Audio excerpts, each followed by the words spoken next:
네, 지난 시간에 조선의 바울이라고 불렸던 한국인 최초의 목사 김창식 목사의 이야기를 오늘 계속해서 나누고자 합니다.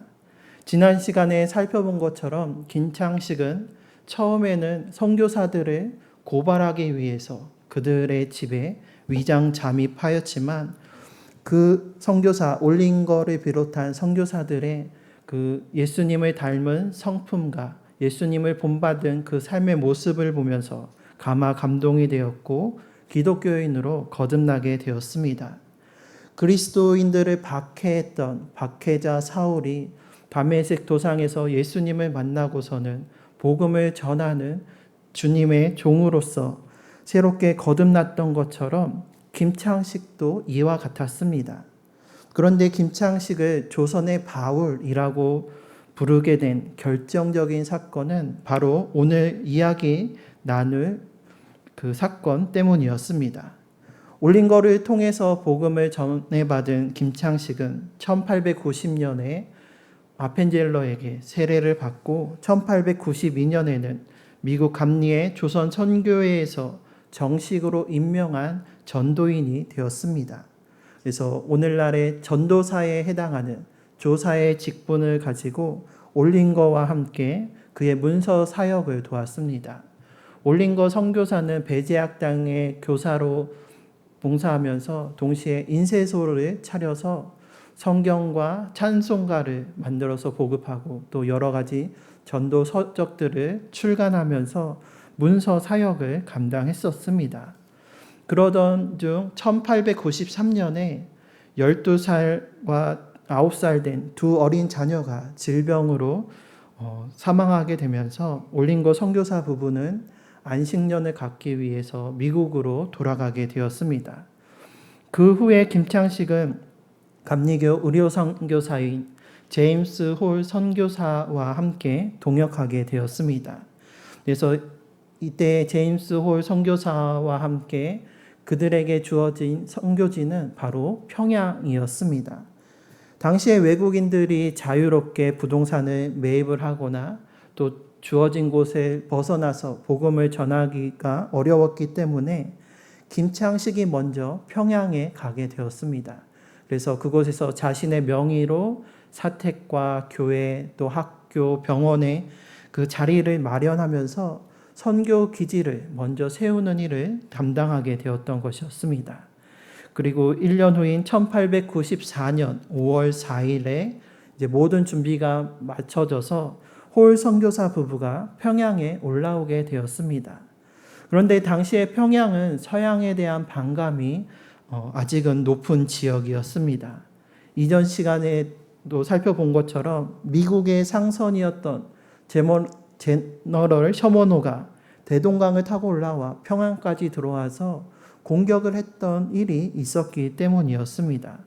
게다가 당시에 평안 관찰사였던 민병석은 서양 선교사와 또 기독교에 대해서 배척적인 수구파의 인물이었습니다. 이 관찰사라는 직분은 오늘날로 이야기하면 도지사에 해당이 되는데 오늘날처럼 행정권만 갖고 있는 것이 아니라 교육권, 사법권, 심지어는 군사권까지 있었고 그 가운데 평양 관찰사는 국경지역이어서 더 막강한 권한을 가지고 있었습니다. 민병석은 이러한 자신의 막강한 권한을 사용해서 기독교인 체포령을 내렸던 것이었습니다. 당시에 서양 선교사들을 함부로 체포할 수는 없었기에 평양에 있는 기독교인들을 체포하였는데 그때 김창식을 비롯한 평양의 감리교인과 또 장로교인 모두 10명이 체포되어서 옥에 구금되게 되었습니다. 홀 선교사 부부가 평양에 들어온 지 일주일도 채 안 됐을 때 일어난 일이었습니다. 오늘 본문에서 바울과 실라와 같이 복음을 전함으로 인해서 옥에 갇히게 되었던 것이었습니다. 바울은 이제 2차 선교 여행을 떠나면서 빌립보 지역에 복음을 전하고 또 그 가운데 예수 그리스도의 이름으로 귀신 들려서 점치는 여인의 그 귀신을 쫓아내었습니다. 그러자 돈벌이가 사라지게 된 그 점치는 여인의 주인들이 바울과 실라를 고발하여서 붙잡게 하였던 것이었습니다. 그래서 붙잡힌 바울과 실라는 옷이 찢겨지고 또 매를 맞았는데 23절 말씀을 보면 많이 친 후에라고 기록이 되어 있습니다. 이것은 그들이 얼마나 많은 매질을 받았는지, 얼마나 가혹한 처벌을 받았는지를 보여줍니다. 유대인의 법에서 당시의 유대인의 태형에서는 40에서 한 대를 감한 39대라는 제한이 있었지만 로마법에서의 태형은 제한이 없었습니다. 그저 상관이 그만 때려라 할 때까지 그 매질을 멈추지 않았다라는 것입니다. 그래서 기록에 따르면은 당시에 그 태형으로 인해서 살갗이 찢어질 뿐만이 아니라 근육이 파열되고 뼈가 드러나고 내장 장기가 튀어나올 만큼 잔혹하게 그러한 태형을 행했다라는 것을 알 수가 있습니다. 끝까지 신앙을 지키면서 하나님을 찬양하고 기도하며 의지했던 바울과 실라는 아마도 거의 목숨이 끊어지기 직전까지의 심한 매질을 당했을 것이었습니다. 그리고 오늘 이야기 나누는 김창식도 마찬가지였습니다. 평양 관찰사였던 민병석은 이들에게 선교를 중단하고 배교할 것을 강요했습니다. 그리고 관찰사의 참모이자 무관이었던 비장 신덕규는 앞장서서 그들을 매질하고 고문하면서 배교할 것을 계속해서 강요했습니다. 바울과 실라가 심한 매질을 받고 양발에 착고가 채워진 채로 옥에 갇혔던 것처럼 김창식의 목에는 칼이 채워졌고 옥에 갇혀서 배교를 강요당하고 심한 매질과 고문을 당하게 된 것이었습니다. 새벽녘에 이 소식을 들은 홀 선교사는 바로 관할을 찾아갔지만 오히려 관원들은 홀 선교사 앞에서 김창식을 계속해서 폭행하고 단두대에서 죽이겠다라고 위협하면서 어서 평양을 떠나가라고 압력을 넣었습니다. 그러면서 동시에 뒤로는 사람을 몰래 보내서 뇌물로 10만 양을 요구하기도 하였습니다. 그래서 겉으로는 기독교를 배척하는 것이었지만 속으로는 실상은 돈에 대한 탐심에 기독교인들을 박해했던 것이었습니다. 오늘 그 여인의 주인들이 자신의 돈벌이가 끊기게 되자 바울과 실라를 고발했던 것처럼 물질의 탐심으로 인하여서 박해했던 것이었습니다. 혼자의 힘으로 김창식과 기독교인들을 구해낼 수 없었던 홀 선교사는 서울로 전보를 보내서 감리교와 장로교 선교부에 도움을 요청하고 또 미국과 영국 공사관에게까지 도움을 요청하였습니다. 이때 마페 선교사는 홀 선교사에게 이러한 전보의 내용으로 회신을 하였다고 합니다. 여호수아 1장 9절 말씀을 고통당하고 있는 형제들에게 전해 주십시오라는 전보였습니다. 여호수아 1장 9절 말씀은 내가 내게 명령한 것이 아니냐 강하고 담대하라 두려워하지 말며 놀라지 말라 내가 어디로 가든지 내 하나님 여호와가 너와 함께 하느니라 하시니라 이 말씀이었습니다. 김창식은 곤장을 맞고 배교를 강요하는 그 환난과 핍박 속에서도 이 말씀을 의지하며 강하고 담대함으로 끝까지 신앙을 지켰습니다. 로제타 홀 선교사의 증언에 따르면은 군졸들이 그를 심하게 매질하고 사형에 처하겠다라고 위협했습니다. 그때 그가 더 심한 형벌을 받은 이유는 관리들이 그에게 석방을 시켜주면 또 복음을 전하겠느냐라고 물었을 때 김창식은 나는 계속해서 예수를 전할 것이다 라고 해서 더 심한 형벌을 받았다라고 기록하고 있습니다. 또한 김창식이 옥에서 풀려난 후에 남긴 메모를 보면 다음과 같습니다. 예방비장 신덕균 씨가 분부하되 너희들을 죽일 터이로되 내 용서하고 물어볼 말이 있노라. 너희가 이제라도 나가서 돌을 배반하고 하나님을 욕하면 살릴 것이요 그렇지 않으면 죽이겠다 하고 하나씩 물었다. 처음 기모세에게 물으니 하나님을 욕하고 또 홍종대에게 물으니 하나님을 욕하고 또 한석진에게 물으니 욕하고 그 다음 내게 왔는데 내 마음이 대단히 분하고 원통하여 하늘을 쳐다보고 욕할 수 없다 하니 그 놈들이 좌우에서 대단히 때리며 욕하라 하며 무수히 난타하니 신덕균 씨가 내 보내라 하여 문 밖으로 끌고 나오는데 마침 교우들의 도움으로 도망하여 왔소. 이 메모에서 볼 수 있는 것처럼 하나님을 욕하고 외국인을 섬기는 일을 그만두라는 계속된 강요와 회유 그리고 배교의 강요 속에서도 하나님을 욕하고 부인할 수 없었던 김창식은 끝까지 자신의 신앙을 지켰고 이로 인해 더 많은 박해를 받았습니다. 그래서 관리들은 본보기를 보이기 위해서 김창식을 예수를 전한 죄로 사형을 처하고자 하였습니다. 하지만 함께 하시는 하나님께서 그를 환난과 핍박 가운데 지켜주시고 그 깊은 웅덩이와 수렁에서 그를 건져주셨습니다. 다행히도 미국과 영국 영사관이 조선 조정에 항의를 해서 강제로 체포한 그리스도인들을 석방시키라는 명령이 조정에서부터 떨어지게 된 것이었습니다. 그래서 조정의 명령으로 인해서 풀려나게 되었습니다. 하지만 풀려날 당시 그는 거의 숨이 끊어질 정도로 거적대기에 쌓여서 내다 버린 채로 풀려나게 되었습니다. 그리고 그들을 풀어주었음에도 불구하고 관리들은 백성들을 사서 그에게 돌을 던지도록 요구하였습니다. 이렇게 억울하게 관리들과 또 사람들로부터 박해와 핍박을 받았던 김창식은 피투성이가 되어서 집에 돌아왔습니다. 그래서 회복의 시간을 갖고 난 후에 그가 가장 먼저 행한 일이 무엇이었을까요? 자신을 붙잡아서 매질을 했던 관리들을 욕하며 혹은 그들에게 다가가서 그들과 똑같이 대항했던 것이 아니라 또 자신들에게 돌을 던지며 조롱했던 사람들에게 저주의 말을 쏟는 것이 아니라 오늘 본문에 사도행전 16장에 기록된 이 바울과 실라의 이야기를 읽으면서 설교를 했다라고 전해집니다. 그리고 이때 이 모습을 본 홀 선교사 부부는 당시의 심정을 이렇게 보고하였습니다. 제임스 홀 선교사의 그 선교 보고문을 보면 그는 집으로 돌아오는 내내 돌을 맞았다. 나는 그의 발 아래에 꿇어 엎드리고 싶은 심정이었다.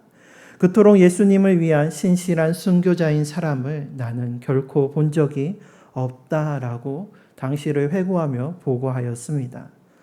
바울이 안디옥과 이고니온에서 복음을 전하다가 돌을 맞게 되었습니다.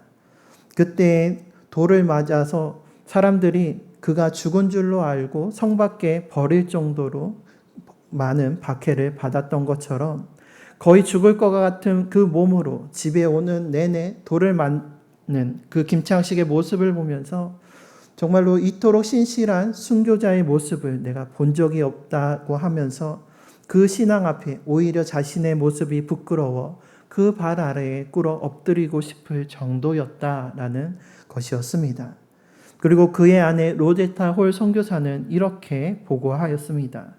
마치 사도행전 16장에 바울과 실라가 복음으로 인해 투옥되었으나 하나님의 도움으로 감옥문이 열리고 지속적으로 복음 전파 사역한 것이 연계가 되었다라고 하면서 로제타 홀 선교사는 김창식을 조선의 바울이라고 칭하였고 이후에 조선의 바울이라는 것이 김창식을 가리키는 별칭이 되었습니다.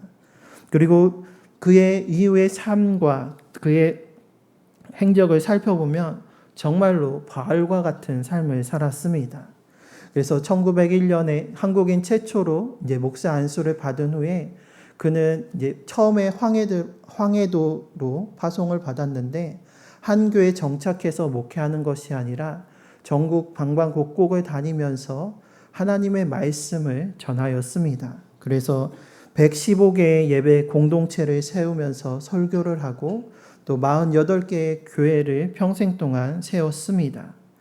그리고 무엇보다도 평양에서의 이 김창식의 사역으로 인해서 이제 평양이 환락의 도시가 아니라 정말로 동방의 예루살렘이라고 불릴 수 있는 그 밑거름이 쌓이게 되었습니다.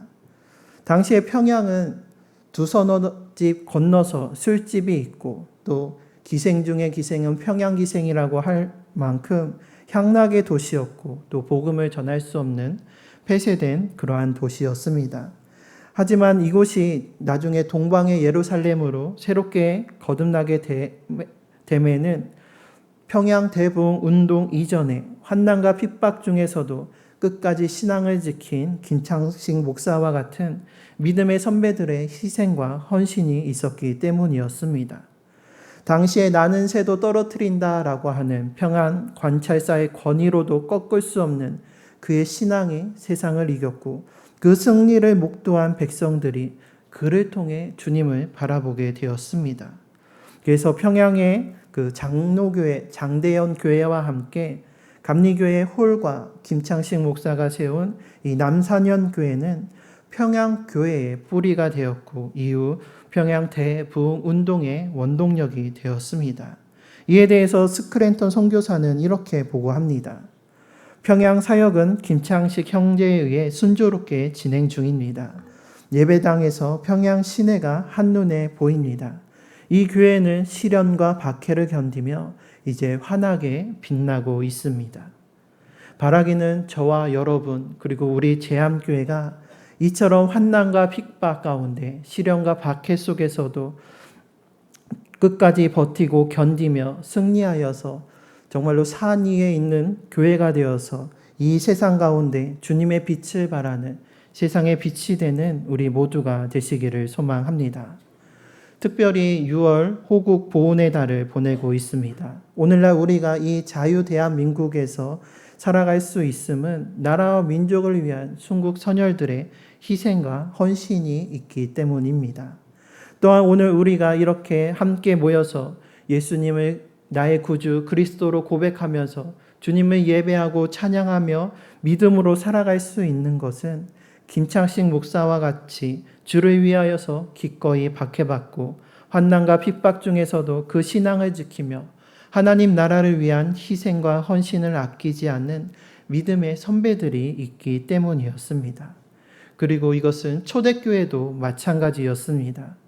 예수님을 믿는다는 그 이유 하나만으로 모진 박해와 핍박과 수치를 당하였고 또 재산상의 피해와 심지어는 생명의 위협을 받는 그 박해의 순간에도 초대교회 성도들은 끝까지 신앙을 지켰습니다. 옥중에서 하나님께 기도하며 찬양했던 바울과 실라처럼 그 환난과 핍박 속에서도 박해를 피해 숨은 그 지하 무덤 카타콤에서도 하나님을 찬양하며 하나님을 기도하며 예배하면서 그 신앙을 끝까지 지켰습니다. 때로는 로마 병정들에게 붙들려서 콜로세움에서 사자의 먹잇감이 되고 십자가에 달려 조롱받고 죽임당하는 그 순간에도 끝까지 신앙을 지켰고 그들의 변치 않는 그 신앙의 모습이 로마를 변화시켰고 세상을 변화시키며 오늘날까지 그 믿음이 이어지게 된 것이었습니다. 그렇다면 초대교회 성도들 또 김창식 목사와 같은 우리의 믿음의 선배들은 어떻게 그러한 환난과 박해와 고난 속에서도 그 믿음을 지킬 수 있었을까요? 그것은 그 안에 주님을 향한 굳건한 믿음과 또한 주님께서 베풀어 주시는 충만한 은혜가 그 모든 것을 이기게 하였기 때문이었습니다. 예수님께서 친히 말씀하신 것과 같이 의를 위하여 박해를 받는 자는 복이 있나니 천국이 그들의 것임이라. 이 말씀을 붙들고 그 모든 환난과 박해 속에서도 능히 버티고 견디며 이겨낼 수 있었던 것이었습니다. 지금은 비록 환난과 박해와 핍박을 받고 있는다 할지라도 그 가운데 포기하지 않고 또 때로는 그리 아니하실지라도 감사하며 그 모든 것이 은혜인 것은 천국의 복이 우리 주님께서 약속해 주신 복이 우리에게 예비되어 있기 때문입니다. 그래서 주를 위해서 의를 위해서 박해받는다 할지라도 그것이 오히려 우리에게 복이 되심을 믿으며 끝까지 신앙을 지키는 우리 모두가 되시길 바랍니다. 지금도 마귀 사탄은 우는 사자와 같이 우리를 삼키려 합니다. 초대교회 성도들이 콜로세움에서 사자의 먹잇감 앞에 놓여진 것과 같이 여전히 우리에게도 마귀 사탄은 우는 사자와 같이 우리를 삼키려 합니다. 그때 사도 베드로의 겉면처럼 믿음에 굳게 서서 악마와 맞서 싸우시길 바랍니다. 여러분도 아는 대로 세상에 있는 여러분의 형제 자매들도 다 같은 고난을 겪고 있습니다. 이 세상에 있는 형제 자매들은 지금 우리와 함께 신앙생활하고 있는 믿음의 동역자들 뿐만이 아니라 초대교회로부터 또 우리나라의 김창식 목사와 같은 그 모든 형제 자매를 이야기합니다. 그래서 다 하나님 나라를 위하여서 고난받고 있는 우리의 믿음의 선배들과 또 믿음의 동역자가 함께하고 무엇보다도 우리와 함께 하시는 하나님께서 강하고 담대하라 말씀하시며 우리를 도와주시는 것을 기억하시기를 바랍니다. 그래서 모든 은혜를 주시는 하나님, 곧 그리스도 안에서 여러분을 자기의 영원한 영광에 불러들이신 분께서 잠시 동안 고난받는 여러분을 친히 온전하게 하시며 굳게 세워주시고 강하게 하시고 기초를 튼튼하게 해주실 것을 믿으시길 바랍니다. 우리가 비록 이 환난과 고난을 당하는 것이 때로는 끝나지 않는 것처럼 여겨질 수도 있지만 이 영원한 천국에 비교하면 정말로 잠시뿐인 것입니다. 이후에는 영원한 하나님 나라가 우리에게 예비되어 있음을 소망하면서 세상 권세를 이기시고 영원한 우리의 권세자 되시는 그 주님의 도우심과 그 충만한 은혜를 믿으며 우리의 신앙을 온전히 굳게 세우고 우리의 믿음을 강하고 그 기초를 튼튼하게 하여서 환난과 핍박 중에서도 우리의 신앙을 지키고 세상을 이기며 변화시키는 우리 모두가 되시기를 바랍니다. 그리고 나아가서 우리의 이제 다음 세대들에게 또 우리가 신앙의 본을 보이며 그 환난과 핍박 중에서도 믿음을 지키는 그 신앙의 유산을 온전히 남겨주어서 이 믿음이 끊기지 않고 우리의 대대로 이어져서 주님 오실 그날까지 우리가 끝까지 세상을 이기며 주님의 복음을 지키고 진리를 증거하는 우리 모두가 되시기를 주님의 이름으로 축원합니다.